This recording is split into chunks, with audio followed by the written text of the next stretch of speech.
سود کے متعلق صرف اتنا کہوں گا کہ یہ ایک نظام ہے، صرف بینک سے قرضہ لینا دینا معاملہ نہیں ہے، ایک مالیاتی نظام ہے. اور یہ یاد رکھیں کہ اس مالیاتی نظام کو قرآن نے جنگ کے ساتھ چیلنج کیا ہے کہ اگر تم اس کو نہیں چھوڑو گے تو اللہ اور اس کے رسول سے جنگ کے لیے تیار ہو جاؤ. مگر کون سی جنگ اسلامی اس بات پر لڑی گئی ہے؟ کبھی سنا ہے آپ نے؟ مگر لڑی جاتی ہیں، کیونکہ اس کا مطلب علماء سمجھتے نہیں. مراد یہ تقدیر الہی سے تم ٹکراؤ گے، اور سودی نظام ہمیشہ جنگوں پر منتج ہوگا. اور یہ وہ بات ہے جو آج کے اقتصادیات کے ماہرین دراصل تسلیم کر چکے ہیں. اور پہلی عالمی جنگ اور دوسری عالمی جنگ کے پس منظر میں آپ کو ایسا عالمی مالی بحران دکھائی دے گا جس کی بنا سودی نظام کا طبی نتیجہ تھا. اور جنگیں بھی سودی نظام پر پنپتی ہیں. پھر اگر سودی نظام نہ ہو تو جو جنگ 5 سال چلنی ہے وہ 5 مہینے بھی مشکل سے چلے گی. اور وہ لوگ جنہوں نے مالی مافیا بنا کر سب دنیا پہ قبضہ کیا ہے، ان کا دنیا پر غلبہ سودی نظام کی وجہ سے ہے. چنانچہ مسلمان اپنی سادگی میں سمجھتے ہیں کہ فلسطین کا مسئلہ یوں ہی پیدا ہو گیا ہے. انگریزی حکومت اور اس طرح بعض دوسری حکومتوں کو یہود نے جنگ کے موقع پر قرضے دیے تھے، اور اتنے قرضے دیے تھے کہ جن کے بغیر وہ جنگ چلا نہیں سکتے تھے. اور وہاں کمٹمنٹ ہو چکی تھی ان کی، یہ عہد نامے تحریر ہو چکے تھے کہ اس کے بدلے جنگ کے بعد ہم تمہیں فلسطین پر نافذ کر دیں گے. تو بہت گہرے مسائل ہیں اور تفصیلی مسائل ہیں. سودی نظام لازماً ایک ایسے مالی بحران پر منتج ہوتا ہے جس کا انسان کے پاس کوئی علاج نہیں، سوائے اس کے کہ پھر عالمی جنگیں شروع ہو جائیں. ملکی دائرے کے اندر بھی یہ سودی نظام ہی ہے جو انفلیشن کا موجب ہے. کیونکہ واقعتاً سودی نظام کیا کر رہا ہے یہاں؟ ایک پہلو تو وہ ہے جو بینک لیتے اور حساب سے ہیں، دیتے اور حساب سے ہیں. ان کا لینا زیادہ کڑی شرطوں پر اور مہنگی شرطوں پر ہے. سود دینا کم ہوتا ہے بہت، اور جب لیتے ہیں سود تو بہت کھلے ہاتھوں سے لیتے ہیں. یعنی ڈپازٹ کے بدلے کم دیتے ہیں اور قرضے کے بدلے زیادہ لیتے ہیں.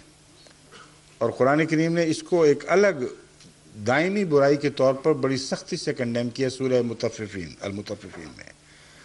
دوسرا پہلو یہ ہے کہ ہوتا کیا ہے اس کے نتیجے میں؟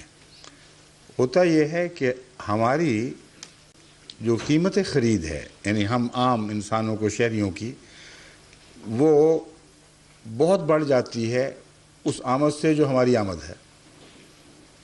جو چیز میں نے 5 سال میں کمانی ہے وہ میں پہلے سال ہی سودی قرضہ لے کے خرچ کر سکتا ہوں، اور کاریں خرید سکتا ہوں، فریج بنا سکتا ہوں، اور اسی قسم کی اپنی دلچسپی کی چیزیں لے کر، ٹیلی ویژن، ماڈرن چیزیں سب لے کر ایک عیاشی کی زندگی میں پہلے سال ہی داخل ہو سکتا ہوں.